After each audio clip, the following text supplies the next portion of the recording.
இஞ்சி சட்னி வந்து எப்படி வந்து செய்யணுன்ட்டு ரெசிபி கேட்டாங்க, வாங்க பார்ப்போம்.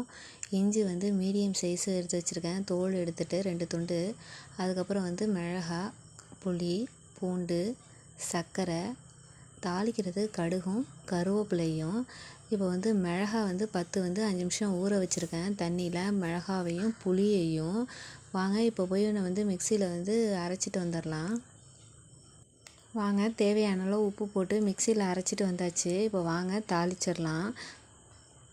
அடுப்பை பற்ற வச்சு எண்ணெய் சட்டி வச்சு எண்ணெயை ஊற்றி கடுகு நல்லா பொரிஞ்சதுக்கப்புறம் கருவேப்பிலை, அதுக்கப்புறம் அந்த இஞ்சி சட்னி எடுத்து ஊற்றி கொஞ்சம் தண்ணி ஊற்றணும். தண்ணி ஊற்றினதுக்கப்புறம் அது கொஞ்சம் நேரம் வற்ற விடணும். நல்லா கொஞ்சம் தண்ணியெல்லாம் வற்றினதுக்கப்புறம்